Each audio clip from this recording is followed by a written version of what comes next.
We're gonna do this. We're doing this, chat. We are doing this. We are watching the mostly completed lore of Hollow Knight by Mossbag. The baggest of mosses.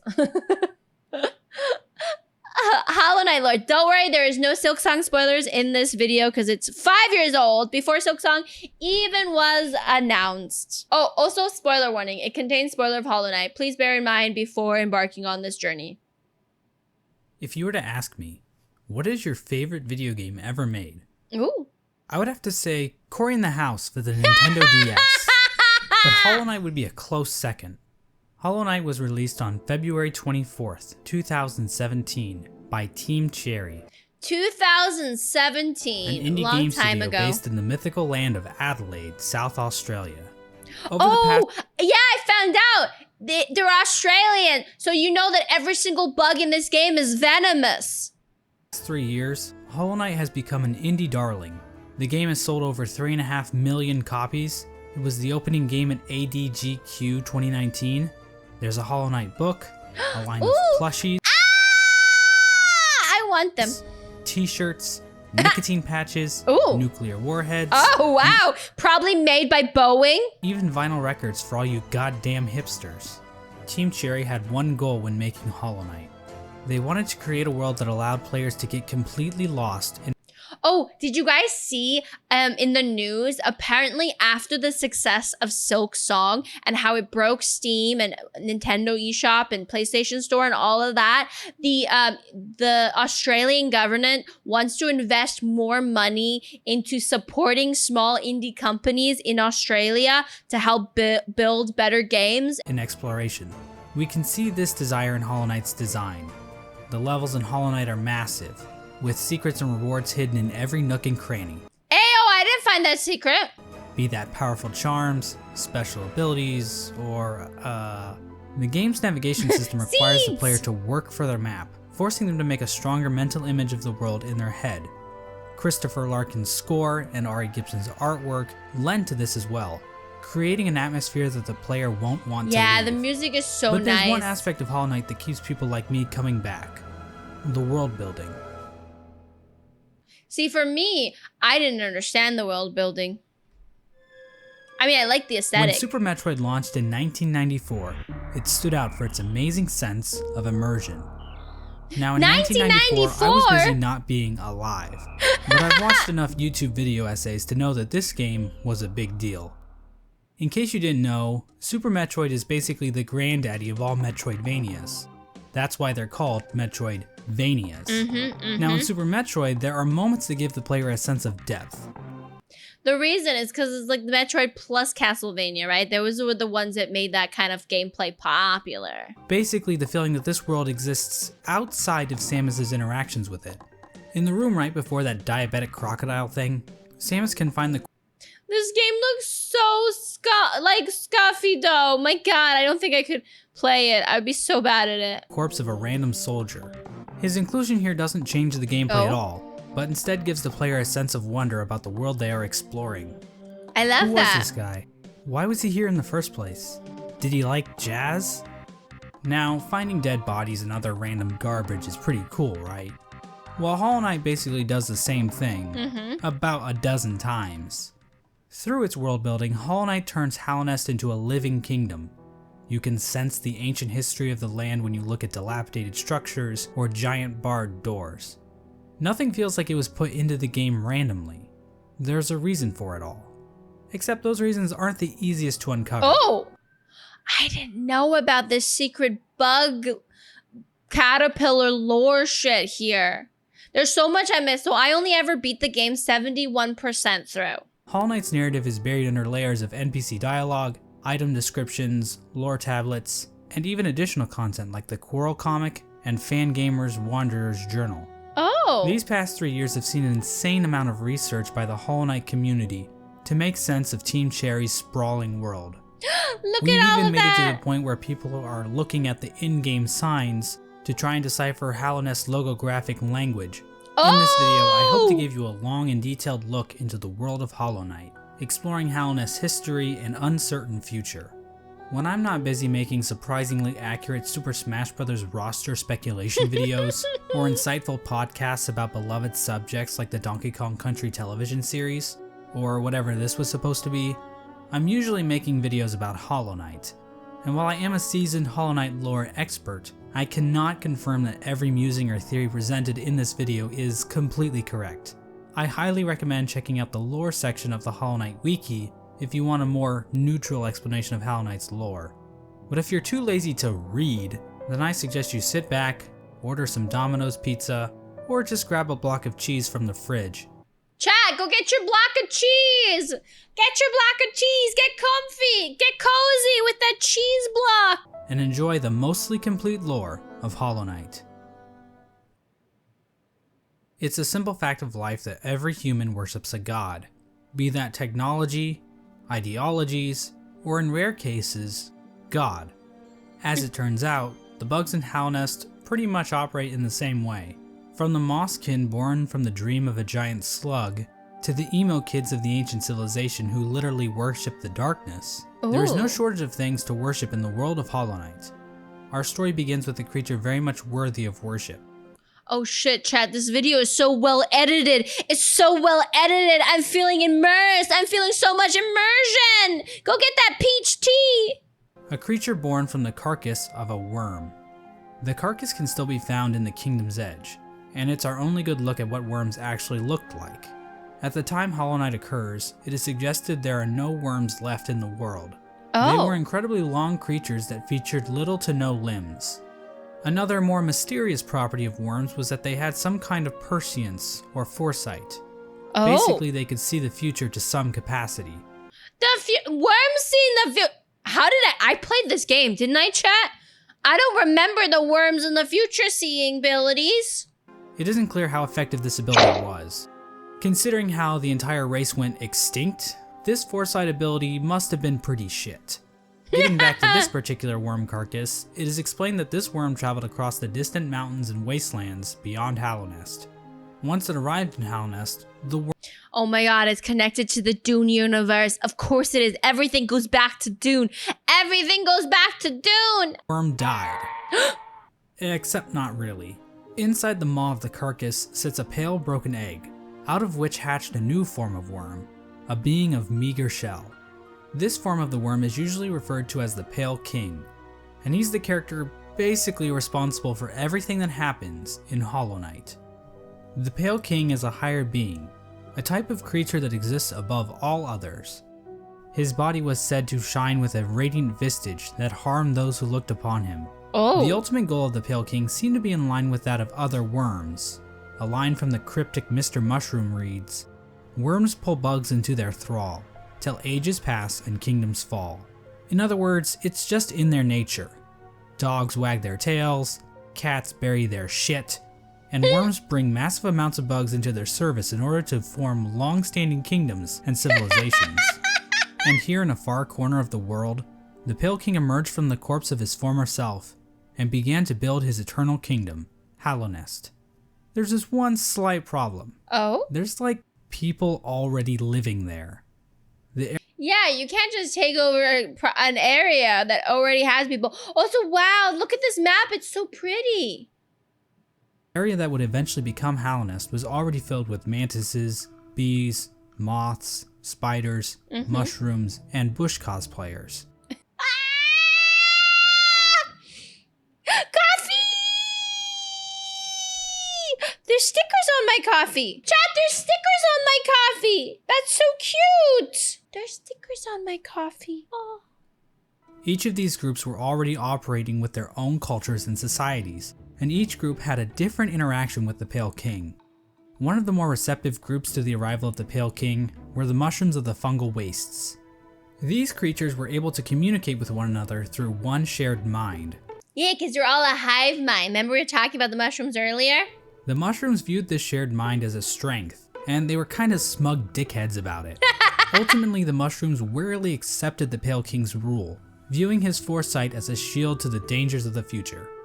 Another group living in the fungal wastes is the Mantis tribe. The Mantises have a rich cultural history reaching back to long before the birth of Hallownest. The Mantises are a proud tribe, believing in the importance of proving one's physical strength. The mantises are The mantises are mean and they always beat me up. fiercely territorial, but will show respect to those who display great power. These Fight Club enthusiasts were led by 4 powerful mantis lords, who I guess just kind of sat around waiting for outsiders to challenge them. The mantis tribe had no interest in the Pale King's kingdom, but the 2 communities did come to a truce. Oh, a In truce. exchange for their independence from Hallownest, the mantis tribe kept the beasts of Deepnest from invading Hallownest. Oh. Not sure why they didn't just go out the other exits from Deepnest, but whatever. I'm not an expert on border patrol.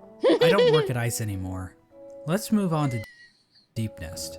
Now, many of the different tribes of Hallownest were kind enough to leave lore tablets behind, detailing pretty much everything we need to know about them. Unfortunately, the bugs of Deepnest didn't do that. They're just not documentarians. We know that the spiders of Deepnest had a monarchy because why not? Those are always good, right? Also, within Deepnest are a separate group of spiders that immigrated to Deepnest at some point in the past. Oh. This group was known as the Weavers, and they established their own culture and history within Deepnest. They used looms of silk to weave stories, spells, and shields. I wonder if the spiders are somehow connected to Hornet and Silksong, right? One thing we know for sure about Deepnest is that they really didn't want anything to do with Hallownest. The struggles of Deepnest-Hallownest relations would become painfully clear as time goes on, but for right now, it seems like the 2 remained fairly isolated from one another. Another section of pre-Hallownest includes Greenpath. Now, as far as we can tell, the mushrooms, mantises, and spiders of Deepnest didn't worship any higher beings. There is this giant mushroom corpse in the fungal core, Yeah. but I don't think this is a higher being. I mean, who the hell would want to worship a fat-ass mushroom? First of all, he looks juicy and delicious, so don't be insulting our cute little mushroom man. He could feed generations. Fat-ass slugs? Now that's dope. The land we know as Greenpath was created by the higher being known as Un. Un used her great mind to dream the vegetation of Greenpath into the once barren caverns. Oh, shit, chat. Hollow Knight lore goes deep. It goes so much deeper than I was expecting it. It is going deep. Un's followers, the Mosskin, were also born out of Un's dream, making her Who is Un and why is she dreaming? their creator. Greenpath at its height was actually much larger than we see in game. At one point, Greenpath stretched into both modern-day Queen's Garden and possibly Fog Canyon. Oh. Greenpath's citizens showed themselves to be a fairly developed society. They built a temple at the Lake of Un in order to worship her, and they even had their own line of defense, with Moss Knights showing proficiency in combat, using nails and shells as weapons. The Law of Un continued to remain in effect even after the Pale King arrived, but it seems like they allowed the king to establish a road through their lands, leading travelers to the heart of Hallownest. Hence the name Greenpath. Yeah, Because it's a path to the Hollow Nest. Team Cherry really racked their brains when naming this area, didn't they? Next, we have the bees. And while there is no lore on how these bees can turn into fucking I have never been to the bees. I can't believe I have never been to the bees. I have missed out on the bee life. drills, or how they can ignore all known laws of aviation, we do know how they reacted to the Pale King. And the one entrance I missed. These bugs decided to seal their hive off from the rest of the world, with only patrol bees being able to enter and exit the hive. So yeah, the bees are pretty much pointless in this story. And finally we have the Moth tribe. In-game, the only Moth settlement is in the resting grounds. But the tribe might have also inhabited the Crystal Peak at one point. A hidden wall that I never found. God damn it. Now, as we all know, moths in real life are just complete assholes. What? As for the moths Moths are cute bees. What are you talking about? We don't install moths here. We pro moths. in Hollow Knight, well, it's a bit complicated. The moth race is described as being a rather pacifist group, with few ever choosing to take up a weapon. During the Pale King's reign, the moth race delved amongst dreams and the dead, displaying the importance of remembering those who have passed, as well as learning how to shape dreams themselves. Similar to the Mosskin, the Moth tribe was born from a higher being, known as the Radiance. Oh. The Radiance is described as being a light in which the Moth tribe basked. So she was basically a giant lamp to them. Another important aspect about the Radiance is her ties to dreams and a substance known as essence. Essence are the remains of wishes and dreams, and are represented in-game by these Dreamcatcher particle effects. This is some freaking Kingdom Hearts shit now, with the dreaming of the happiness and the light. The train Chan is saying her piece. Look at her go. Essence can take the form of whispering roots, as well as dream ghosts, both of which are memories taking root in the world. The Radiance appears to be a creature made of essence, but she isn't the only higher being to give off essence. Un has green particles, the Pale King has gray particles, and this sexy character named Grim I have never met Grim. I can't believe I even played this game and I have not met Grim. gives off fiery red particles.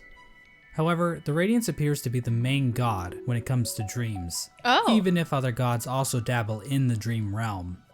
Getting back to the Moth tribe, it is their interaction with the Pale King that we need to discuss. Basically, the Moths turn their backs on the Radiance completely in order to worship the new light that had appeared, the Pale King's light. So yeah, Moths are assholes in this game too. With her tribe forsaking her, the Radiance became a forgotten memory, a remnant of the past, and a thing that's definitely not going to come up again later. No, in definitely this not. video. And so the Pale King's new kingdom was established, Hallownest. But there is one aspect of Hallownest that we need to discuss. Unfortunately, to better understand this, we're going to have to read some poetry. Not the poetry! In Wilds Beyond they speak your name with reverence and regret. For none could tame our savage souls, yet you the challenge met. Under palest watch you taught, we changed. Base instincts were redeemed. A world you gave to bug and beast as they had never dreamed. This is from a poem titled Elegy for Hallownest, written by Motomon the Teacher. The poem appears at the beginning of every playthrough, and hints at what the Pale King and his kingdom offered. Much of the land outside of Hallownest appears to be a wasteland, where bugs survive off of instinct, without the burden of mind. Hallownest somehow taught these bugs and tamed their savagery. Basically, the Pale King changed. Look at the prim and proper little bugs. They taught them not to be savages. Ooh. Basically, the Pale King was a colonizer. The instincts of his subjects and granted them higher thought. To get a better picture of this, let's look at two different characters, Boone and Tuck. These adorable panda bug things give us a clear display of Hallownest's effect. While both appear to be the same species of bug, Boone is dumb as a sack of rocks, struggling to string together words, while Tuck speaks fairly clearly. The main difference between these two characters is that while Boone lives outside of Hallownest, Tuck lives beneath the city's capital. Basically, it appears as though Hallownest is a literal holy ground that Interesting. That gives them higher intelligence. raises the intelligence of those who dwell within. The Pale King established a path, starting from the kingdom's entrance in King's Pass, winding through Greenpath and the fungal wastes, and finally ending at the massive capital at Hallownest's heart. We now know the capital city as the City of Tears, but that was likely not its original name. The rain that falls down onto the city from the blue lake above didn't begin until after the kingdom collapsed. So unless the I love how you're just stating things like, you know, the blue lake of tears, it doesn't rain upon them until after the kingdom collapsed. So obviously the kingdom used to not be called the kingdom of tears because there was no tears raining upon. Like, what? the capital was originally named by some edgy literature student, the name City of Tears wouldn't have made much sense. The king's motivation for all this appears to have been his desire to be worshipped. The citizens of Hallownest believe that the Pale King created the world and everything in it. Shrines to the king can be found scattered throughout the kingdom, and king's idols were created and distributed to followers Wait. Guys, he's the emperor. of the king. Despite the worship, the Pale King often kept himself hidden from his subjects, possibly to hide his blemishes. I mean, if you look at the size of the real Pale King to his statue in the ancient basin, the man is clearly overcompensating. Yeah, Napoleon Dynamite complex. Pale King's White Palace was also built underneath the city, separating him from his subjects even more so. At the same time, certain powers became shunned in Hallownest, though we don't know for sure if the Pale King had anything to do with this. Lifeblood is a blue liquidy The blue liquid, yes. Tell us about the blue oozy goozy liquid. substance that leaves those who drink it feeling refreshed. However, the use of lifeblood was seen as a taboo, and those who used it were demonized as heretics. Oh! The use of soul for combat was also shunned. Soul is a sort of life force in Hollow Knight that animates the bodies of living creatures. But some characters are able to control the soul of others to conjure powerful spirits. But aside from a few exceptions, no citizens of Halnest ever use this power. That enemy is the epitome of hatred. That enemy deserves to burn. Burn, I hate that enemy so much. However, the Pale King didn't rule alone. Oh? There was another higher being in the mix, a being known as the White Lady. The Oh. White Lady is a weird root-like being that can be found in the modern-day Queen's Gardens. She is encased in a strange cocoon, and we know very little about her. With as much exposition we get for the Pale King, there is next to nothing on the White Lady. But one thing we do know is that she likes to breed. Oh. Like, a lot. Oh. The White Lady would Oh. Ayo. Ayo. Get it. Work it, girl. often retreat to the Queen's Gardens, an area of land once controlled by the Mosskin. How exactly she walked around and actually went places is a lore question too deep for even my expertise. Oh, wow. The White Lady is also known as a pale being, along with the Pale King. What exactly are pale beings?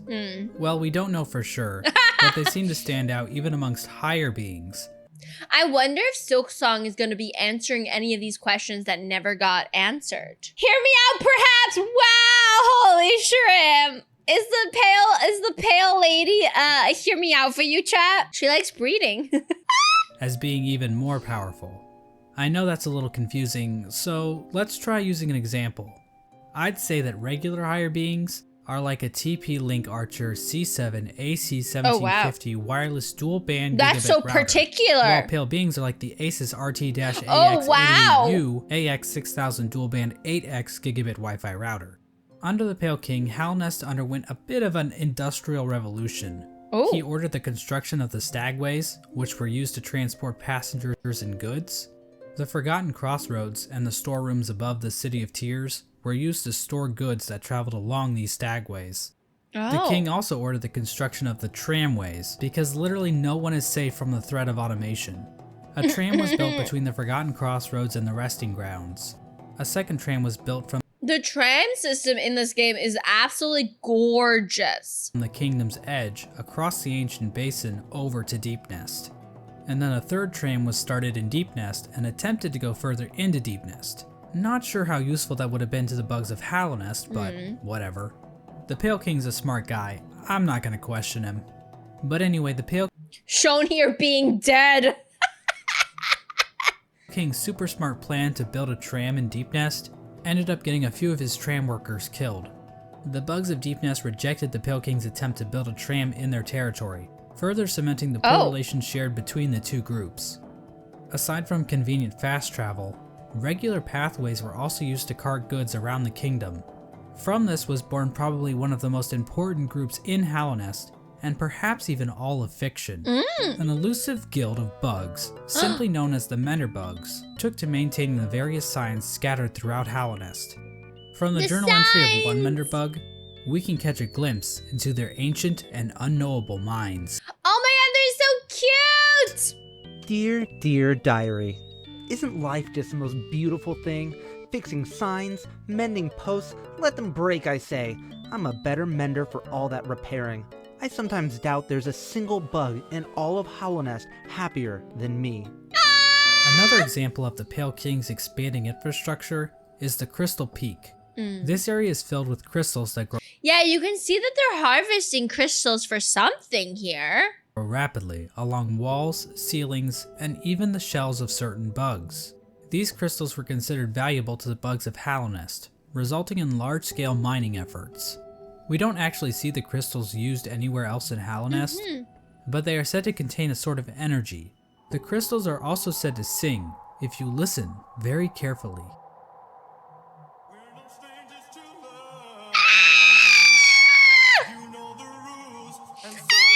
In terms of military, Halnest's first line of defense appeared to be a group simply known as the Five Great Knights.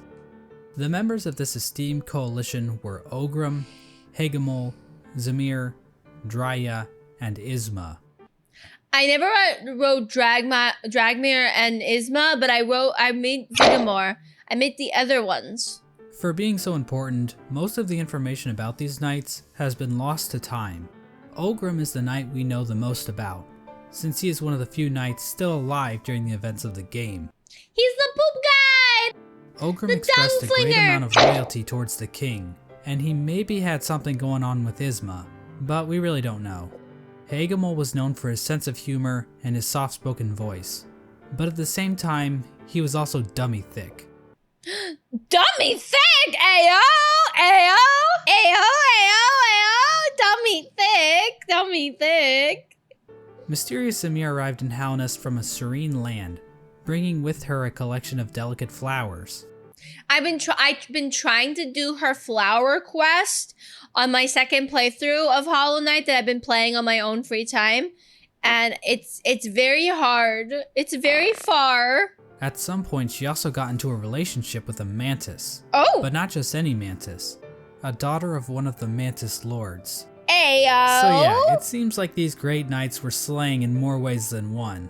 All we really know about Drya is that she was fierce. So I don't know if this is true or not.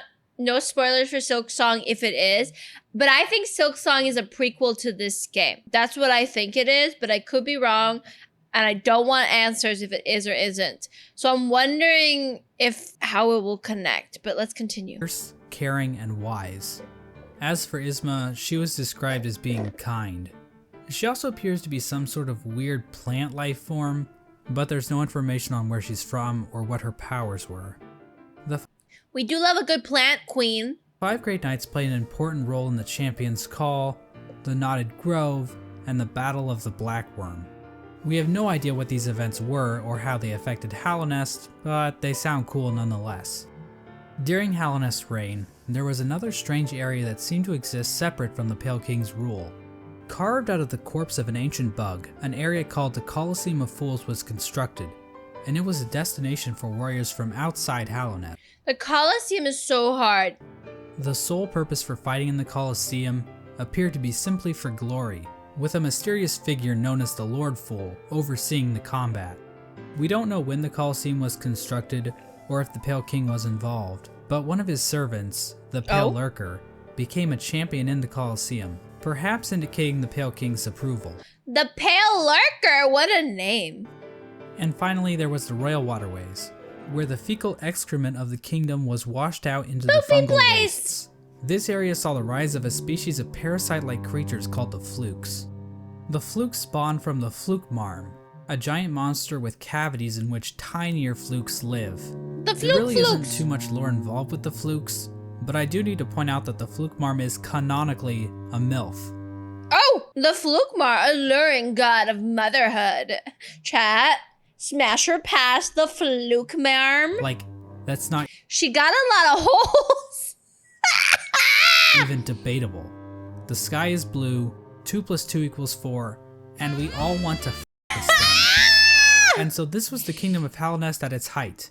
Hallownest was a vast kingdom connected by a network of stagways and tram stations. The bugs of Hallownest mourned their dead on the resting grounds, engaged in commerce using Geo, the de facto currency of the region, and a thriving capital located in the middle of the kingdom. The Pale King had succeeded in crafting a full-blown society, but we all know there are pitfalls to living in a society. As a suspiciously knowledgeable hunter points out in his journal, the Pale King had created a population of weak and pathetic creatures. Oh. The bugs of Hallownest did not hunt for their own food, and had become complacent with their comfort. This is even more obvious with the east wing of the capital. These greedy members of Hallownest's high society The high society. became complete cowards, obsessed with riches and plum from excess wealth. The bugs living in Hallownest Prime looked quite different than the instinctive simpletons they once were. Their savagery had been replaced with intelligence, and through that intellect, they gave the Pale King the devotion and service he desired. And while there were a few snags along the way, they were shining times for the king and his subjects. Resting at the threshold of Hallownest is a strange lore tablet, proclaiming Hallownest to be the last and only civilization. It calls Hallownest an eternal kingdom. This appears to have been the Pale King's goal, for Hallownest to stand against a wasted world as a final beacon for civilization. And that was the Pale King's ultimate folly, to think that he could succeed where so many others had failed before. Long before the Pale Kings or the Barry Bensons of the world, the Barry Benson. land of Hallownest was controlled by an ancient caste. Hints of Hallownest's history are littered throughout the land, with the most notable examples being the soul totems and arcane eggs. The soul totems and arcane eggs look a little bit like penises. You can't tell me otherwise. One sect of these ancient bugs didn't worship a god like the Pale King or any lord, but instead a dark and mysterious substance known as the Void. Yeah, the Void is very suspicious. This ancient caste once also tried to lay claim to the entire land of Hallownest, but they too failed. In his quest to conquer all of Hallownest, the Pale King had made an enemy long forgotten, an enemy that was about to be remembered. Oh. I mentioned earlier that the Moth tribe entirely forgot about the Radiants in order to worship the Pale King, but that isn't quite true. Oh? Memories of her still lingered, and hushed whispers of faith kept the Radiants alive. At the summit of the Crystal Peak, a location known as Hallownest Crown, a strange collection of glyphs can be found. Joining these glyphs is a statue of the Radiants, presiding over the kingdom below. This old summit is the sole standing shrine left to the Radiants. This was built in order to keep them. I mean, to be honest, look at this beautiful goddess. Would you not prefer to worship her over the little tiny Pale King? Be honest. Memory of the Radiants alive. The Radiants' light began to appear in the dreams of Hallownest citizens. This light manifested itself in an infection that ravaged through the kingdom's tunnels. Shit! Those infected That's where the infection came from? would fall into a deep sleep and awaken with broken minds. Some of the lesser bugs tried to resist the Radiance's light, which only resulted in them being consumed by it even more so. Many infected bugs lost their wills and began attacking bugs that weren't infected. The infection also twisted the bodies of its hosts, causing them to bloat and occasionally develop orange cysts on their bodies. For many victims, they were reverted back to their basic instincts, carrying out the duties they once fulfilled in life, but now as mindless slaves. Those caught up in the infection were linked into the Radiance's hive mind. Oh, the Radiance is being bad, no good, naughty moth. Allowing her to control their bodies if needed. As the infection spread across Hallownest, many groups looked to solutions to fight off the Radiance's light. The gates to the City of Tears were closed in an attempt to keep the infection from reaching the city. The stagways were also shut down at some point, and many of the stags eventually died out. But some took more proactive efforts against the infection. The scholars of the Soul Sanctum decided to harness the power of Soul in an attempt to fight the infection. This resulted in the deaths of hundreds of bugs, whose souls were sucked out and injected into the bodies of the scholars. Their goal was to achieve some kind of pure focus, which would somehow protect them from plagues of the mind. The scholars' leader, the Soul Master, was driven mad I hate him! He's an asshole! by the sheer power of Soul, and his entire sect failed to avoid infection. Oh shit. But hey, at least they took as many innocent people down with them as they could. The Mantis tribe, showing a stronger will than the common bug, were able to stave off the infection. However, one of the 4 Mantis lords turned against his sisters. He and his followers took in the infection willingly, as it gave them more strength and courage. At some point during Shit! They took the infection and willingly accepted it. They're like injecting During all this, the Traitor Lord and his followers were exiled from the Mantis village, eventually taking up residence in the Queen's Gardens. The Traitor Lord's daughter ended up dying at some point. This is the same Mantis that was in a relationship with Zamir, one of the 5 Great Knights. But the Mantises rejected their union because of Zamir's outsideness. Outsideness? Wow! Hi, Spiffy! Hello! As a gamer, this type of prejudice He's a gamer! is all too familiar, and honestly, it makes me sick. With the 5 Great Knights completely useless to fight against the infection, the Pale King devised his own scheme. Oh? a scheme involving a strange substance known as void. Oh. As I mentioned earlier, the Pale King's White Palace was built in an area called the Ancient Basin. Oh. Now it's getting intense. Now the intense lore is happening. But his castle wasn't the only noteworthy thing down there. At the bottom of the Ancient Basin was the entrance to a pit known as the Abyss.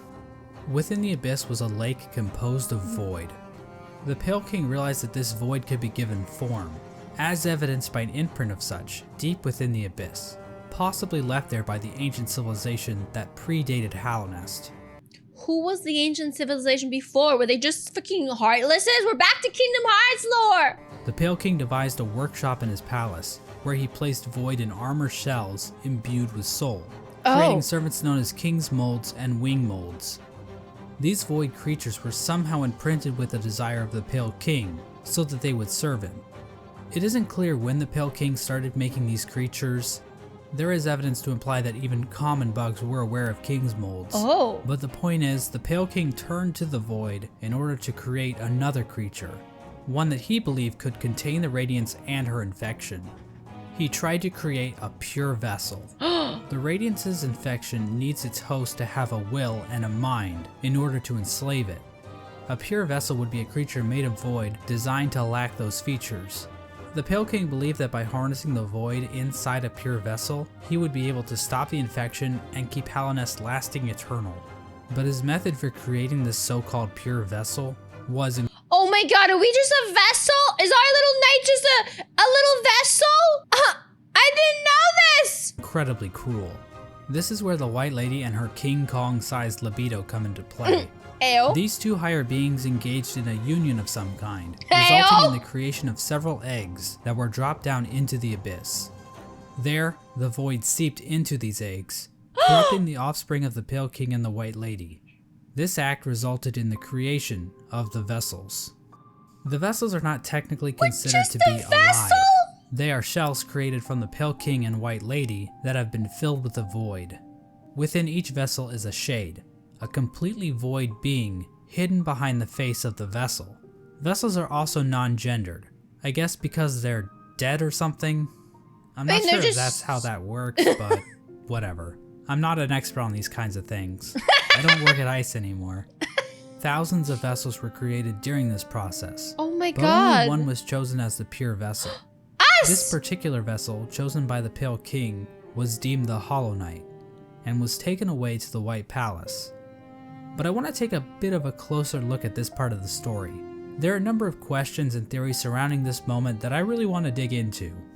The big question surrounding Wait, it's not us. It's like us, but not us. It's like us, but not us. this moment is, why was the Hollow Knight chosen over any other vessel?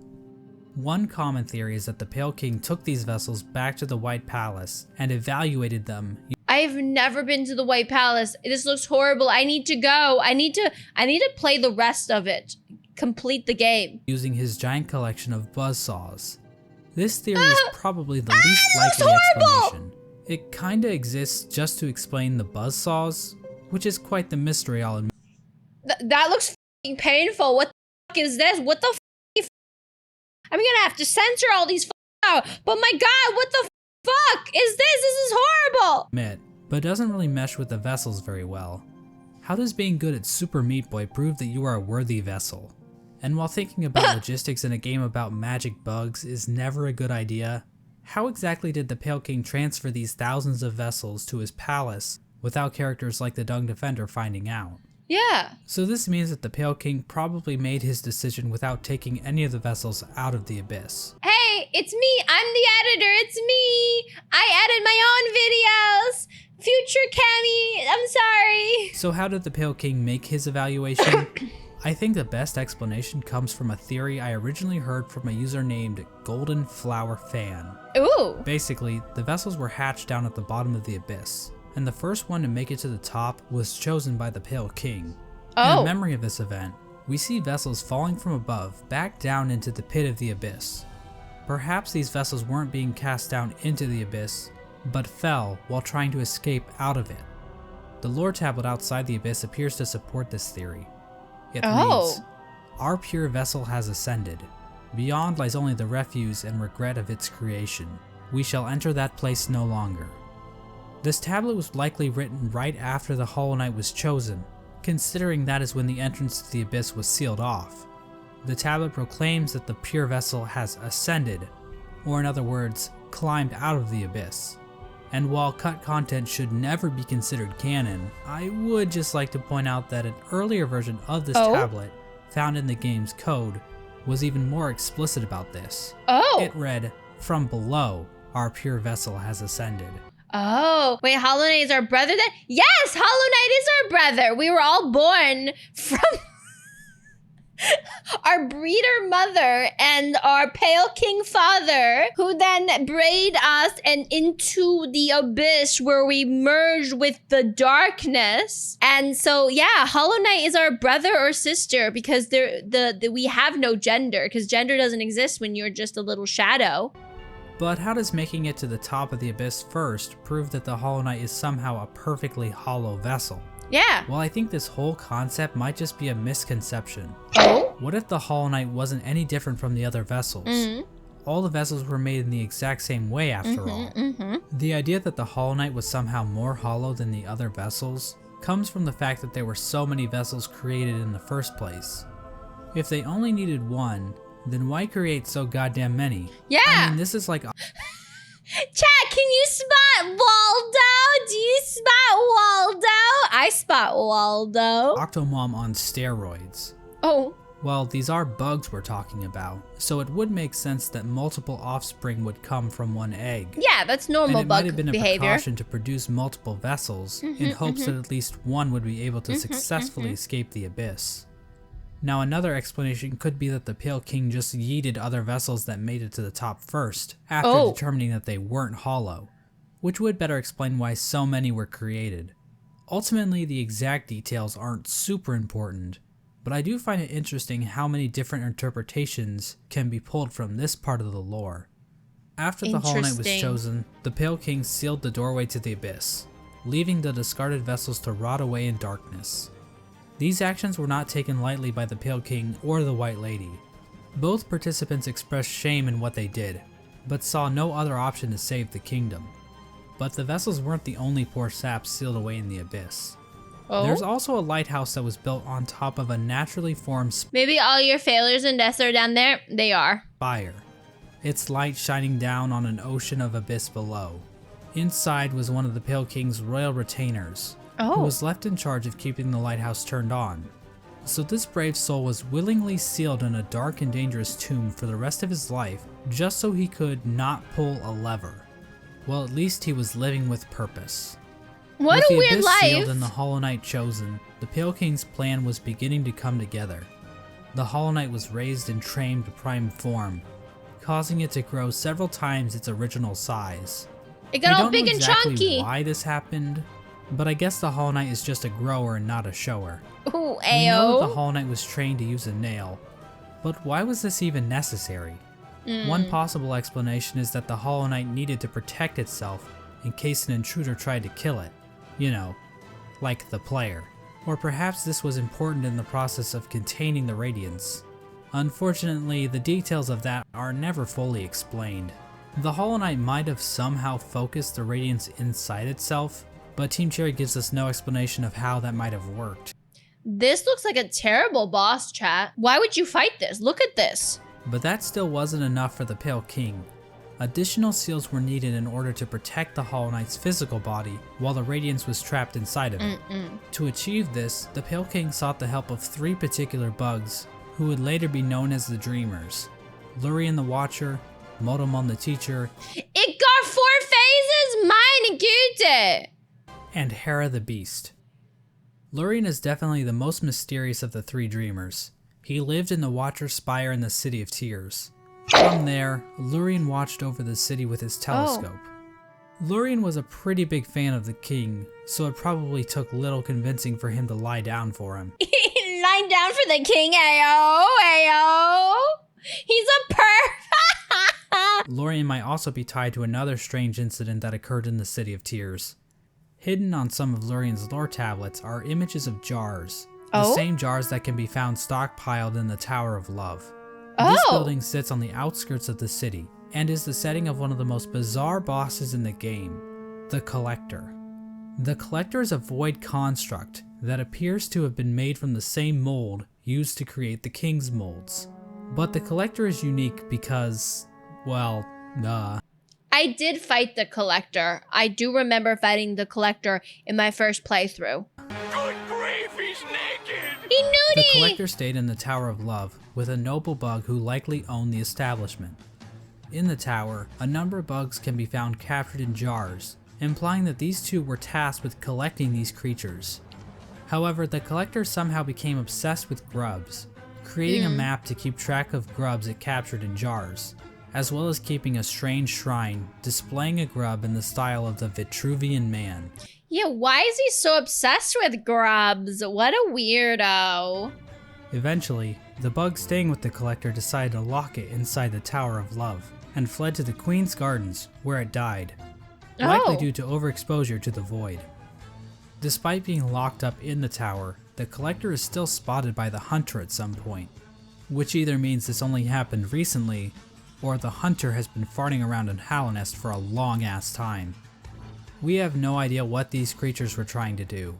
It's implied that the Collector was trying to preserve the creatures of Hallownest, perhaps trying to protect them from the spread of the infection, but we don't know where the Collector's obsession with grubs originated, and while Lurian does seem connected to all of this, we don't know how involved he was with this operation, or what its end goal exactly was.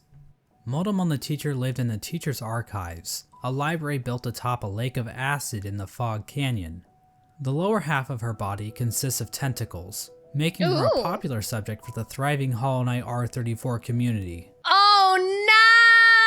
No! No! The Archives and the Fog Canyon as a whole are also filled with these strange Metroid knockoffs. These creatures are likely related to Motomon in some way. They could be her live offspring, her test tube babies, or possibly even her shit. Motomon uses futuristic cathode ray tube things to store information about Hallownest.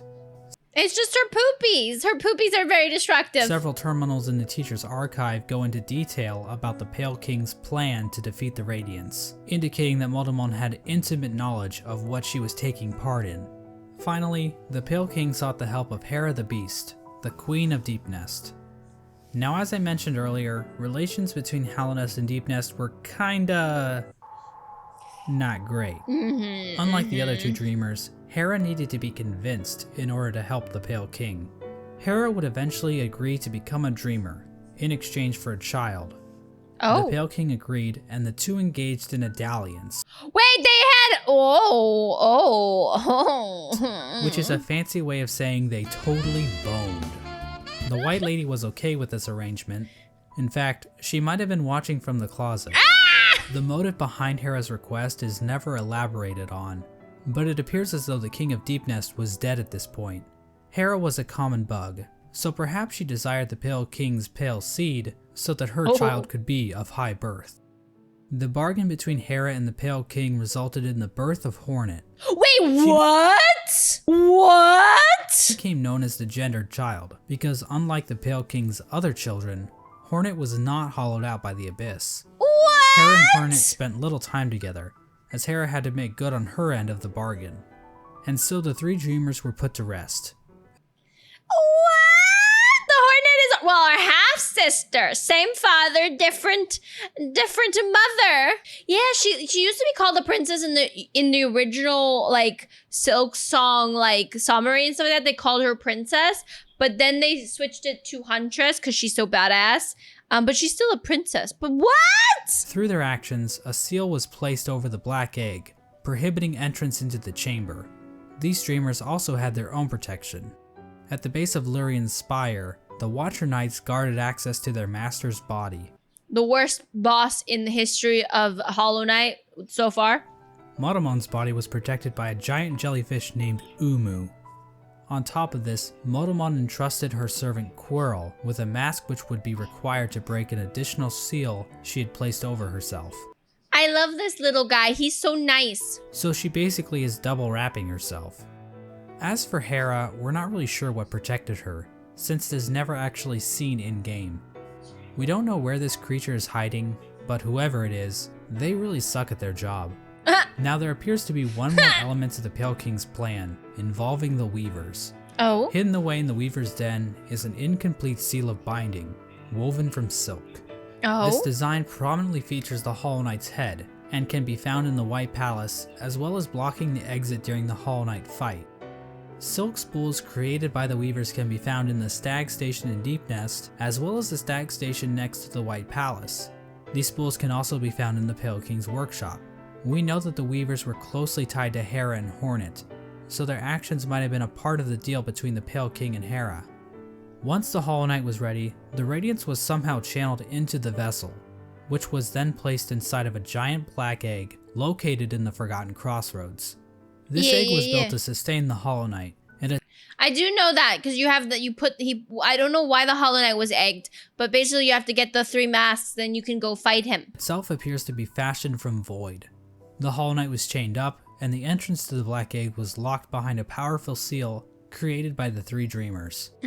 Initially, this convoluted plan actually worked, and the infection was successfully contained. Oh, nice! Memorials to the Hollow Knight and the Dreamers were erected in Yay, the City of contained! Tears and the Resting Grounds. But this is the part of the story where things get a little bit hazy. Okay. By the time these statues were constructed, citizens had taken to writing on parchment woven from spider silk, which was all destroyed when water started pouring down onto the city. Oh no! We don't know how long the Hollow Knight was able to It was water all along, the biggest villain of them all, the water. completely contain the infection. Bugs from Dirtmouth used to go to the Temple of the Black Egg to pray, saying they felt at peace within the walls. But after a while, they stopped going, perhaps indicating that the infection was beginning to leak out again. The infectious air continued to seep through Halnest for years, eventually even reaching the deepest parts of the kingdom. As it turns out, the Pale King's pure vessel wasn't quite so pure after all. Oh? The Hollow Knight had been tarnished by an idea instilled. Oh? While the game never explicitly tells us what that idea was, it does hint strongly at what it might be. Hidden away in the White Palace is a memory showing the Hollow Knight and the Pale King sharing a moment. Oh? The Hollow Knight might have developed a parental bond to the Pale King. Papa? And who could blame it? The Pale King is a pretty great dad after all. Is You it? know, if you ignore the infanticide and everything.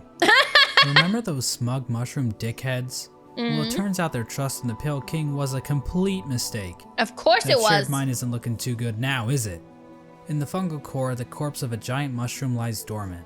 Its final thoughts were, "Pale worm, what good to see a demise unavoidable?" This could imply that the Pale King always knew that his kingdom was doomed. All he could do was delay the inevitable. This is likely the moment when Halnest, as it once was, entirely collapsed. The Hollow Knight had not completely stopped the infection, and while it may have taken a while, Halnest was eventually brought low. It's at this point that characters and areas begin to resemble as we know them in-game. When it became clear that the Hollow Knight was not able to contain the Radiance, the Pale King resorted to his final plan. Oh? He fucked off, hiding himself, his White Palace, and his Pale Court in the Dream World. He's just like, bye! Not my problem! Not my circus, not my monkeys! At this point, all of the furniture in the palace was covered under white sheets, similar to how people in the real world cover their furniture while away on long trips. The palace was also completely covered with thorns and buzzsaws, similar to how people in the real world cover their houses with thorns and buzzsaws. The Pale King would eventually pass away while sitting on his throne in the White Palace. There's no confirmation on what killed him, but there are a few things to consider. Probably loneliness and being a coward. The throne room is incredibly dark compared to the rest of the palace, and the particle effects and ambient track in this room are identical to that of the Abyss. All of the king's molds surrounding the Pale King are dead. The ancient basin itself also has become stained with the presence of void, as it can be seen as high as the rundown elevator shaft leading back to the city. Remember that bug that was sealed away in the Abyss to make sure the lighthouse wasn't turned off? Well, the lighthouse was turned off. I guess that whole living with purpose thing is a crock of shit after all. It seems as though the Sea of Void itself actually convinced this bug to betray his king and turn off the lighthouse. Oh. Now I know what you're thinking. Exactly how conscious is the Void? Yeah. Is the Void able to think for itself? Yeah, is the void Can it self-aware? form strategies? Does it host a podcast? Well, according I would watch the Void's podcast. to this Chozo statue ripoff, the Void is powerful, but not unified. So while it can thrash around at things that come near it, or call out in unison to turn off a light, it's not a single conscious being. Getting back to the Pale King, one could argue that the Void might have played a role in his ultimate demise, and I've argued that viewpoint in the past, but we have to remember that there isn't enough evidence to know for sure. As an expert lawyer and a good friend of mine, Johnny Cochran once said, "Any evidence that the Void was involved in the Pale King's death is circumstantial." Is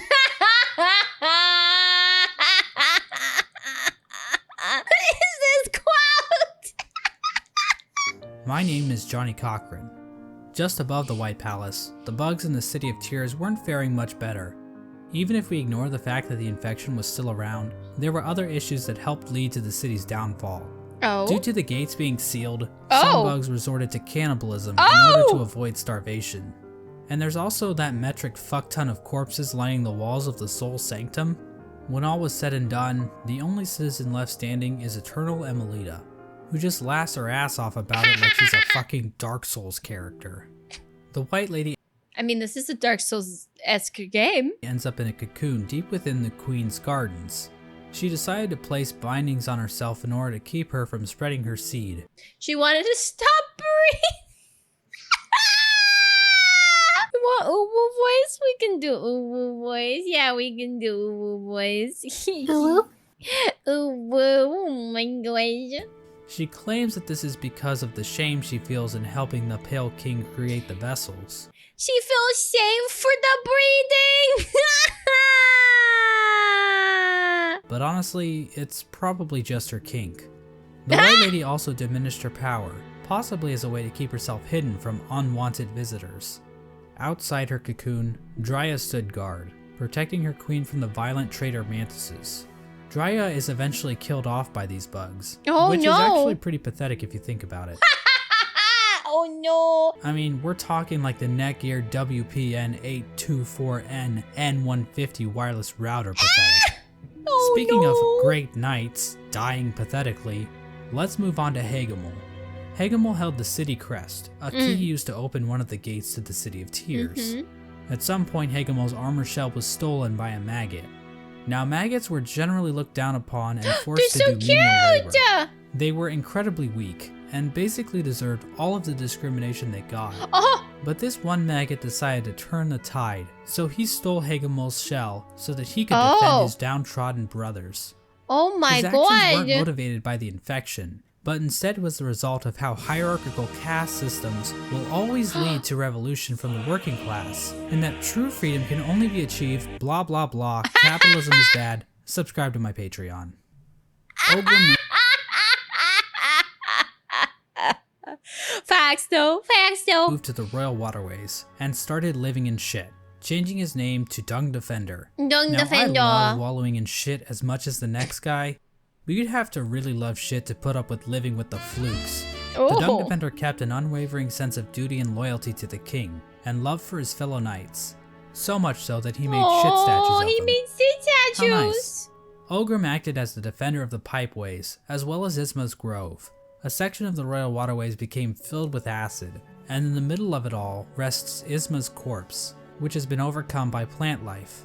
Isma is likely the one responsible for this acid blight, but we have no idea what happened to her. Hornet's whereabouts during this time are fairly mysterious.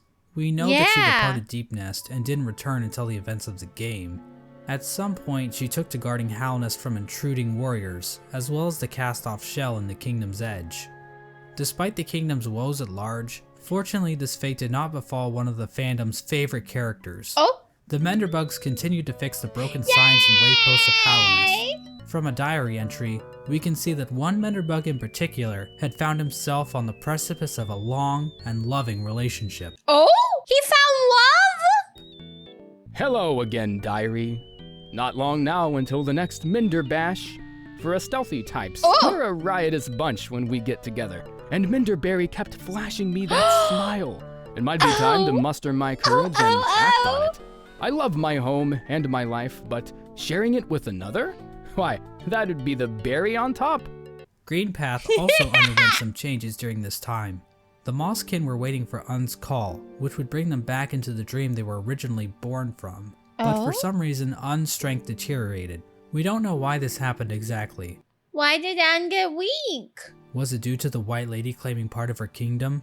Was it somehow due to the infection?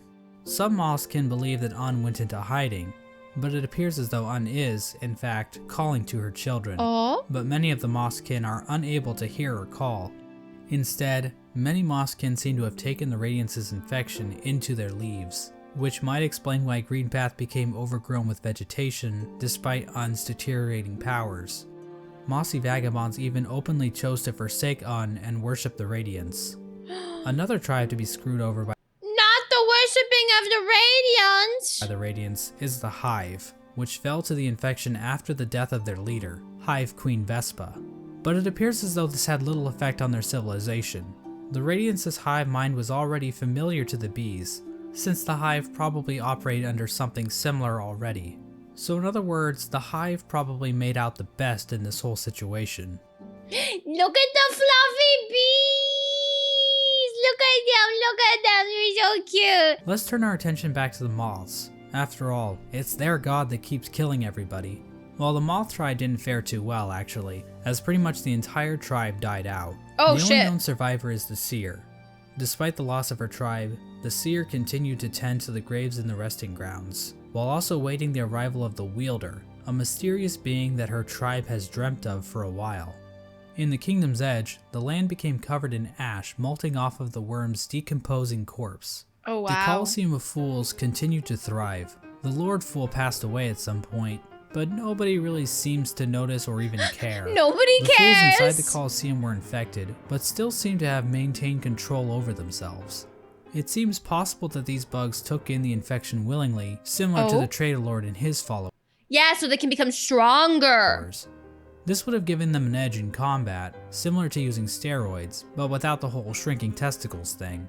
However, even the Traitor Lord and his followers went mad, so what makes these fools any more special? As for the Pale King's champion, the Pale Lurker, well, she just went the normal kind of insane. There appears to have been another unforeseen event with the Pale The normal kind? You mean like the Lord of the Rings kind? My shiny, my precious. King's plan. When the Hollow Knight was originally chosen, the door to the Abyss was sealed, trapping the discarded vessels within. But apparently, some vessels didn't get the memo. Vessel corpses can be found littered throughout the kingdom. There's one in the Ancient Basin, one in Greenpath, and several trapped in Nosk's lair in Deep Nest. Another vessel that escaped from the Abyss is the player character, the Knight. The exact details on how Yes, us! the vessels escaped the Abyss is unclear. There are indications that they might have slipped into Deep Nest through some old passageway, given void influences in part of the area, and all the corpses found in Nosk's lair. At some point, all entrances to Hollow Nest were closed off, with the old well-endured mouth being the only way to sneak back in. Despite this, several people have wormed their way into the kingdom, with few ever returning. Characters like Relic Seeker Lem seem content to just pillage artifacts from the ruined kingdom, but other bugs seemed interested in something greater. In the Howling Cliffs rests the corpse of a member of the Grim Troop. The task of this bug appears to have been to seek out Hollow Nest, so that the troop might be summoned to the kingdom in the future. The Grim Troop are basically a group of bugs that serve a higher being known as the Nightmare Heart. So I don't know anything about this. I've never encountered the red dream logos anywhere. I think this is like really deep into the game, like 80 or 90% in. The troop keeps the heart alive by feeding on the nightmares of fallen kingdoms. This process also involves sacrificing the troop master to his own child because, hey, look at this cool ass boss battle. Oh! Another important group that traveled to Hollow Nest are the God I definitely have the DLC, but I guess I never did the DLC content? Seekers. After being abandoned by their old gods, the gods of thunder and the gods of rain, these bugs left their home in the land of storms, seeking out a new god to worship.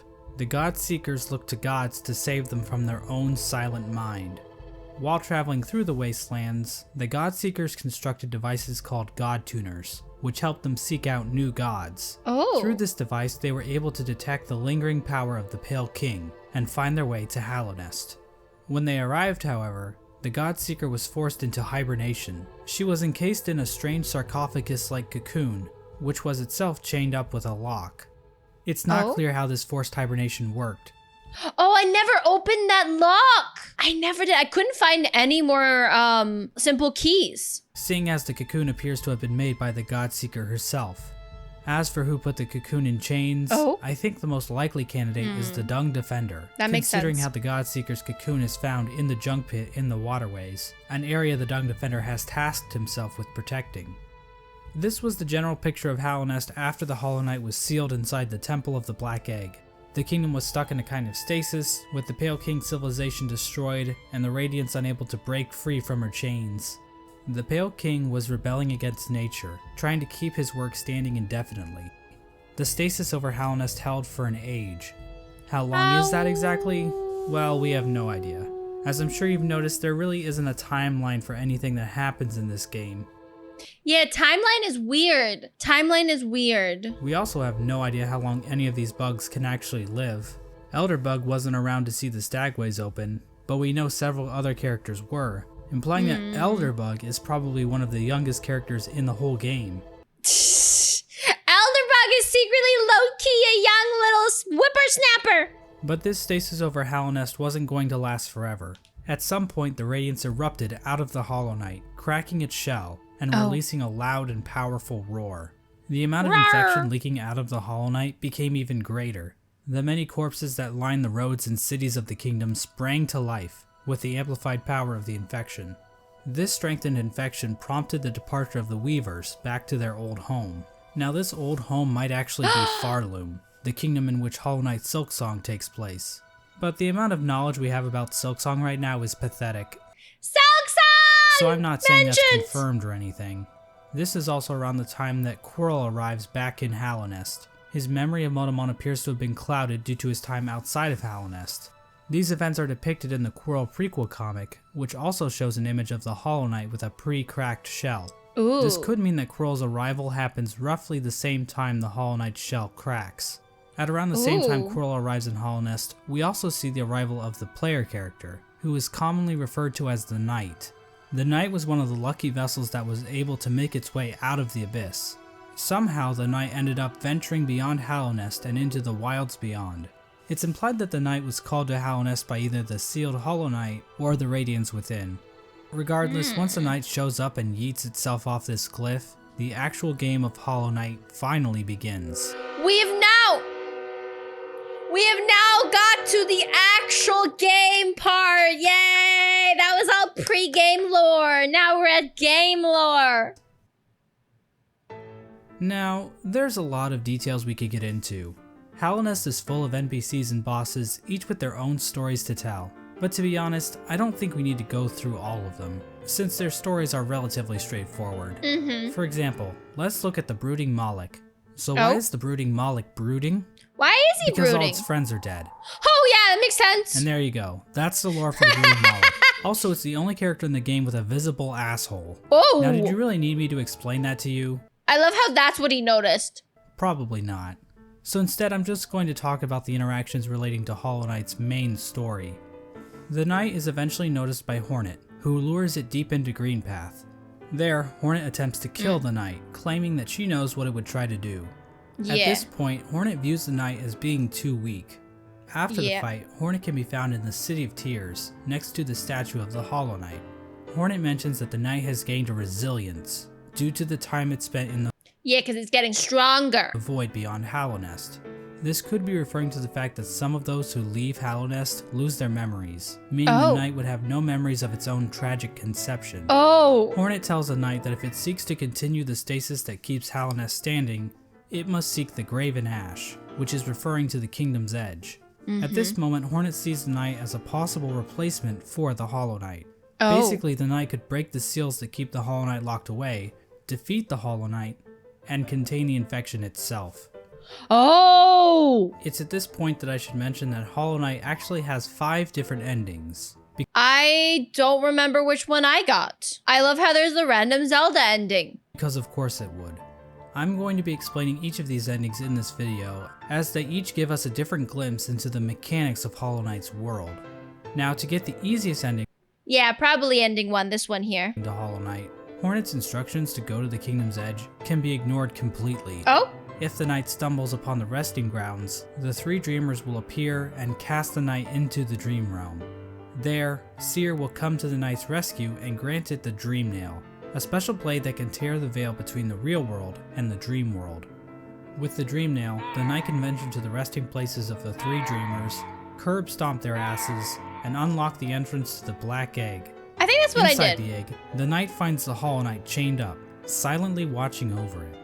Once the chains are broken, the Hollow Knight screams with that familiar Radiance roar and pursues the knight. As the fight progresses, the Hollow Knight starts trying to kill itself, Oh. Portal style. Oh! But then the Radiance starts using the Hollow Knight's body to perform her own attacks. Oh no! Once defeated, the Hollow Knight begins to spew infection all over the place. The knight can then focus the infection into itself. This results in the first ending of the game, called Hollow Knight. In this ending, the knight Yes! This is the ending I got. usurps the Hollow Knight, prolonging the stasis over Hallownest. New Aw. chains and bindings appear out of fuck if I know, and contain the knight. That's and so new seal is placed sad. over the entrance to the Black Egg. Now there is one giant question looming over this ending. Yes. Can the knight actually contain the infection indefinitely? Yeah. Or will the Radiance still Or will it be like a cycle? New Hollow Knight every time. manage to break free one day? Before we answer this question, let's look at some of the other events that can transpire while playing the game. If the player chooses to go to Kingdom's Edge, Hornet will challenge the knight I did do this as well. one last time as a final test of strength. After her defeat, Hornet allows the knight to access the cast-off shell, where the Pale King was originally hatched. By interacting with this egg, the knight's shell is marked with the king's brand, technically making the knight the new ruler of Hallownest. Oh. With the king's brand, the knight can now open the entrance to the abyss and discover the place of its birth. When leaving the abyss, the knight can encounter Hornet again, where for the first time, Hornet suggests that there are actually 2 outcomes the knight can enact. Oh. She tells the knight that it can either prolong Hallownest stasis or face the heart of the kingdom's infection. Within the knight, Hornet sees a chance for change. Instead of just replacing the Hollow Knight, Hornet believes that it may be possible to get rid of the infection completely by using the void inside of the knight. After visiting the abyss and obtaining the Shade Cloak, the knight is capable of reaching the White Lady, hidden away in the Queen's Garden. I think this is what I ended up not doing, and that's why I didn't get the other ending. I never made it to the White Lady. The White Lady tells the knight that she has been awaiting a vessel to accept a gift. Oh. That gift being one half of a charm called the King's Soul, which she claims will give the knight more power. The Oh. White Lady goes on to explain that she can feel the weakening of the Hollow Knight within her roots. She tells the knight that it is free of the blemishes that made the Hollow Knight a flawed vessel.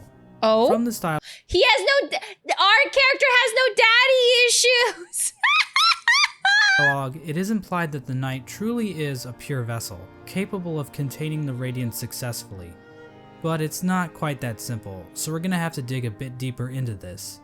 Basically, we're gonna need to answer a simple question. What exactly does it mean to be a Hollow Knight? Yeah. What Despite does the it White mean? Lady's words, we have a number of instances where the characters and item descriptions mention that the knight has a will, and maybe even a mind. But from the Pale King's dialogue when describing the Hollow Knight, it is stated that a pure vessel has no mind or will. We are more self-aware. We have compassion. We have So empathy. is the White Lady wrong? Or maybe even lying?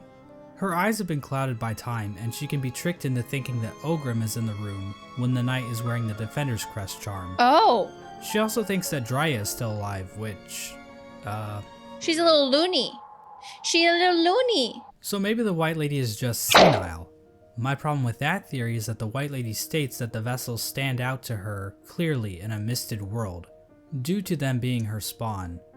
She also questions whether or not the knight sought her aid, which would imply that the knight must have some kind of will. So for whatever reason, the White Lady thinks the knight is still capable of containing the radiance, even if it's still able to make decisions. After all, the Hollow Knight was considered pure, but they still taught it how to wield a sword. I mean, if the knight were truly and completely hollow in a literal sense, it probably shouldn't even be able to walk, or draw a map, or open a goddamn bank account. In short, This whole concept of being hollow is so abstract and hard to define, I don't really feel comfortable giving a solid answer on whether or not the knight is or isn't truly hollow, and I think the game leaves room open for other interpretations. Of course, the White Lady's gift is useless without the other half of the King's Soul. In order to reach it, however, the knight must travel to the White Palace, locked inside the body of a King's Mold. In order to bypass the seal, the knight must use a fully awakened dream nail. It can do this by bringing 1800 essence to the 1800 essence! This is why I don't have this other ending, chat. 1800 essence! seer, allowing her to sharpen the weapon's blade. If the knight does this, the seer remarks that the knight truly is the wielder that her tribe has been dreaming of. There's no explicit reason why the Moth tribe was dreaming about this supposed wielder so much, but it seems like they believe the wielder would wash away the crimes the Moth tribe committed by turning their backs on the Radiants. The seer seems to know that the knight I don't think I fought any of the dream bosses in my original playthrough. They were too hard and I moved on and I didn't do it. might kill the Radiants, and she seems accepting of it, ready for her and her tribe to disappear and be forgotten forever. Aww. With the awoken dream nail in hand, the knight can travel to the Pale King's refuge and locate the other half of the King's Soul charm. When equipped, the King's Soul provides a never-ending supply of soul, making it almost useful if it weren't for the insanely high cost of the charm. Oh my god! And the painfully slow rate at which it increases, and the fact that the charm will get replaced in about 5 minutes after you get it. The King's Soul charm itself symbolizes the union between two higher beings. To me, this implies that the King's Soul is a representation of a vessel, which also was created by the union of two higher beings. With the King's Soul in their inventory, the knight now gains access to an area in the abyss called the Birthplace. In this massive pile of vessel shells, the knight can find a giant egg. Dream nailing the egg allows the knight to access its own memory when it was cast down into the abyss.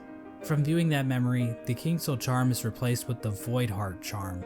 The recollection of this event Oh no, our memory traumatizes us! allows the knight to come to terms with the void inside itself. Once the knight has the Void Heart, the shades in the abyss no longer attack it, and that strange creature that gives the knight the Shade Cloak calls it the Lord of Shades. Oh, In ayo! other words, the knight has now bound the once fragmented void under its own will, allowing it to control the void in a powerful new way. Ooh. With the union of the void, the Pale King, and the White Lady, the knight has gained a strength before unseen. It is with this charm that 2 additional endings become unlocked. Ooh. Hornet will now be standing outside of the Black Egg, offering to help the knight should the opportunity arrive. Midway through the fight with the Hollow Knight, Hornet rushes into battle, subduing the Hollow Knight and piercing its shell. It's at this point that the knight is given the perfect opportunity to enter into the mind of its sibling, fighting the source of the infection head on, and finally putting an end to the Radiance's tyranny. Or it can just stand there and let Hornet get knocked unconscious. If the knight finishes off the Hollow Knight as usual, the sealed sibling ending occurs. Basically, it's the same as the Hollow Knight ending, but now Hornet is in the room too, and her face appears on the door of the Black Egg. It's not clear what exactly this means for Hallownest. This might imply that Hornet is now a dreamer, but she's inside the temple, meaning that how can they open it up if she's a dreamer? no one can actually get in there to kill her should the knight ever start leaking infection. At the same time, Hornet mentions that the bindings of the Black Egg would drain her, so she's probably just going to die anyway, right? Generally, people consider this to be one of the worst endings. But it's worth pointing out that Team Cherry doesn't support any one ending as being the true ending. Each ending is canonical in its own right, and honestly, this ending isn't the worst. It's not At the least the worst? knight and Hornet will get to spend some quality time together. If the knight does dream nail the Hollow Knight, it will be taken to an arena where it can finally fight the Radiance head on. Is the Radiance the hardest boss in the game? But the knight isn't alone, as the other shades from the Abyss will appear in order to help corner the Radiance. Eventually, the Radiance gets trapped in the tendrils of the Void. The knight bitch slaps her a couple times, and then the Radiance is consumed into the darkness. The Black Egg then appears to turn to shadows and the Void seeps down into the ground. Hornet awakens to find the knight's broken shell lying on the floor. We get one final shot of the shades in the Abyss going to rest, and the game is over. Oh my god, This that's so ending is called sad! the Dream No More ending. The Radiance is gone, and Hallownest is finally free from her infection. Now I think it's fair to ask a few questions about how the Dream No More ending comes about. When the Hollow Knight was initially chosen to become the pure vessel, the Abyss was sealed up and the rest of the vessels were left to rot away. But somehow, vessels ended up outside of the Abyss, and then one of those vessels was used to replace the Hollow Knight. Exactly how much of this operation was planned, if at all? The White Lady was waiting for a vessel. Did she have any communication with Hornet? Hornet was guarding the King's Brand, the only way for a vessel to enter the Abyss. How did she know it was necessary to guard the King's Brand from weaker Yeah, how did vessels? she know? Hell, if the vessels did escape the Abyss by themselves, wouldn't it be pointless to guard the King's Brand, since the vessels could just creep back into the Abyss the same way? I'm not going to provide any good answers to these questions, because God forbid I answer anything in this entire video. But I do want to point out that no plans to actually produce the Dream No More ending are explicitly stated in-game. So we can only speculate as to whether or not the White Lady or Hornet, or maybe even the Pale King, knew that they could defeat the Radiants by creating a Lord of Shades like the Knight. Regardless, the next two endings were definitely not planned. The next two endings. Okay, I'm excited to see these two. In fact, the last two endings that were added in the Godmaster update almost feel out of place. Oh? The Godseekers basically hijack everything to the point where you don't even have to enter the Temple of the Black Egg to beat the game. That's like beating Mario Bros without ever seeing Bowser. But on the other hand, the Godmaster endings basically reinforce that Hallownest does not exist in a vacuum, which can help the world of Hollow Knight feel more real. Because what else is reality but just a bunch of random chaotic stuff happening all the time? I mean, the world is just random numbers, right? If the Knight finds the Godseeker in the junk pit, it will be able to enter her mind and refight all the bosses in the game. Oh, you get to refight all the bosses in the game! How fun! This is part of the Godseeker's ritual. They basically attune to the resonance of gods through ritual combat. This allows them to ascend their minds higher, and eventually, through the use of godly focus, achieve communication with the god sleeping in Hallownest's heart, the Radiance. Oh. Now I know what you're thinking.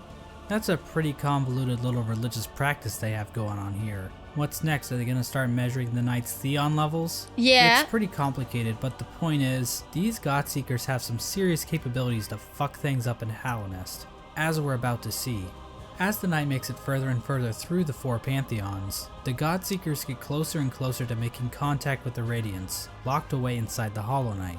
At the end of the fourth Pantheon, the Radiance makes herself aware in this strange reunion cutscene between the vessels.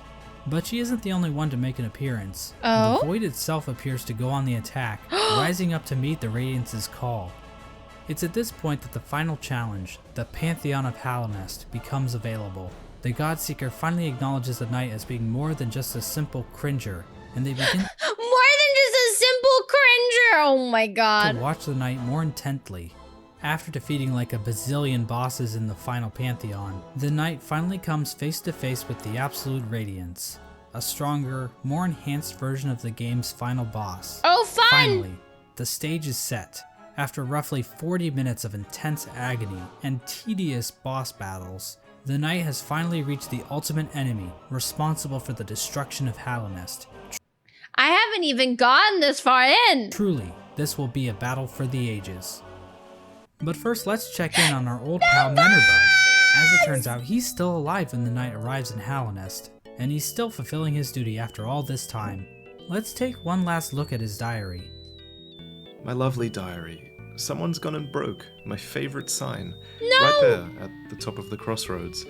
Keeps happening too. But you know, I just can't get mad about it. I should be thanking them, really. More chances to fix that beautiful, complex sign. And I've stocked up on spare parts, so... Yeah, that is Vati! That's Vati! That is Vati! I recognize his voice from the Elden Ring lores! I've no fear it'll ever stay broken for long. Unfortunately, the only way to ever read the Menerbug's diary is to kill him in cold blood. I'm not sure why Team Cherry thought this was necessary, but the general consensus on Reddit is that they are bloodthirsty warmongers, so it checks out. But Oh at my least god! Menerbug's last moments will be spent fixing one of his favorite signs in the Forgotten Crossroads. It's comforting to think that his final seconds of consciousness were spent in total bliss, before we sent him hurtling into the infinite chasm that is Oblivion. Well, anyways, The alternate fight between the Knight and the Radiants plays out differently than in the vanilla ending. Oh. This time around, the Knight is not accompanied by any shades. Oh no, no Instead, shades to help after us. defeating the Radiants, the Knight seems to transform into this monstrosity. Oh! Now this creature goes by many names. The God of Gods, the Lord Shade, the Devourer, the Void Entity. But I don't really like any of those, so I will just call him Bill. Bill proceeds to completely annihilate the Radiants in spectacular fashion. We are then treated to the Embrace the Void ending. Bill comes back down from the sky, dropping into the rest of Godhome. The Godseeker starts to get pulled into Bill by Void tendrils. We then cut to the Godseeker in the junk pit. Void starts leaking out of her eyes, and it appears as though Bill is making an escape back into the real world, which is probably a bad thing. Finally, we see Hornet standing outside of the black egg as the infection begins to disappear from nearby vines. Oh. Hornet hears footsteps coming from inside the black egg as the Hollow Knight reveals itself to her and the two prepare for combat. Oh? So from this cutscene, we can see that the Radiance's death in Godhome actually did kill her for real, meaning that the infection over Hallownest is now gone. This means the seals inside of the black egg probably wore off, allowing the Hollow Knight to escape its prison. In other words, the Embrace the Void ending is a goddamn cliffhanger. It's a goddamn cliffhanger! What the heck? We have no idea how Team Cherry plans to follow this up. The Hollow Knight is running loose in Hallownest, and the Knight has transformed into a raging void monster that might try to destroy the entire kingdom, or at least what's left of it. What's even more strange about this ending is that the announced sequel, Hollow Knight Silksong, doesn't seem to be related to this ending at all. No, it doesn't. It seems to be more of a prequel, doesn't it? Or at least something else. But that's a whole different shit show. Obviously, the biggest mystery surrounding this ending is the appearance of Bill. Did this creature exist in the void already? Or was it somehow willed into existence Who is by the power Bill? of the Godseekers? When is Bill? Did the Knight turn into this thing, or did it just become a part of it? Examining a statue of this creature and other forms of the Knight grant the player a Hunter's Journal entry for an ancient artifact called the Void Idol, which might imply this creature might have been worshipped by the ancient civilization. But again, that's pure speculation. We don't know what this We still have one more ending. worship of Void exactly looked like. Maybe the Void they worship took the form of something more sinister. There is one thing we know about this monster though. It's weak to flowers. Oh? Yes, these things. As it turns out, those delicate flowers that Zamir has stockpiled up her ass are actually useful for something. They contain a strange power that even deters the White Lady from touching one. Oh. The Godseeker, however, is dumb enough to accept a flower from the Knight. If the player does this, instead of Void being released out into the world, this flower pulls a no you, and the Godseeker and Void disappear into thin air. The flower itself is described as giving off a pale light, which appears to connect it to the pale beings. Like I said before, pale beings appear to be some form of top tier gods. As of right now, we are only aware of two, the Pale King and the White Lady. But the fact that Zamir brought these pale flowers from a faraway land implies that there are definitely more of them out there. Oh. Another small hint of the existence of pale beings are the pale ore items that can be found all over Hallownest. That's Did true. these come from the Pale King, or possibly some other pale being? And what exactly are they? Are they poop? In general, the Godmaster endings appear to be doing a lot of setup for future Hollow Knight content. Like I said before, Hollow Knight Silksong doesn't seem to connect to these events on the surface, so we are in a bit of a bind when trying to discuss what these endings actually mean for the greater narrative Team Cherry is building. There's definitely a lot more to consider about what the Pale Beings are and what properties they possess. And we also have plenty of questions surrounding the Void and how bugs have interacted with it in the past. It almost feels like we are looking through a keyhole, trying to grasp onto the totality of Team Cherry's creation. How powerful are creatures like Bill and the worms? Where did things like the Void even come from to begin with? How much bigger is the world beyond Hallownest? Is Bardoon into butt stuff? But of course, that's the appeal of a game like Hollow Knight. Having all of the answers to every question would just ruin the mystery of the world. Plus, if we didn't have questions like this to waste our time on, then what else would we be doing with our lives? Go outside? No, outside. And so this video comes Ew. to an end. Now I know the average attention span of a YouTube viewer is 9 minutes, so let me Hey, we watched the whole entire thing. Let me leave you with a few takeaways. Also, if you're watching this on YouTube, my YouTube channel, and you made it to the end, let's go. Your attention span is good, or you at least fast forwarded to the end to see what I said at the end. 1. Hollow Knight is a game about bugs. Yay, I know bugs! this may come as a shock, but it's true. Watch Not just any bugs, Australian bugs. the video again, and this time, pay attention. You'll notice right away, I promise. 2. Murdering your own babies might not be such a good idea after all. I mean, this is obviously just my interpretation of the game's lore. Other people might have different views on the subject of murdering babies, and every opinion is valid, so I don't want to step on anyone's toes or anything. 3. Menderbug is fucking dead. 4. Nothing is certain. This video probably has a few flaws in it. Trying to construct a cohesive narrative with the information found in Hollow Knight isn't exactly straightforward. I'm sure my views will change in the future, and I encourage you to explore. I'm really curious his follow-up to Silksong. Once we beat it, we can then follow up and watch the Silksong video that he's probably currently right now making. The lore yourself. 5. And this last point is fairly obvious, but I should mention it anyway. Cory in the House is the best anime. It's a party every week, baby. Cory. That's right, I'm in the house. In the house! So check it out. Just a little bit. And it was Vati was mentioned in the credits. It was Vati. I'm your man. In the house. Let's go.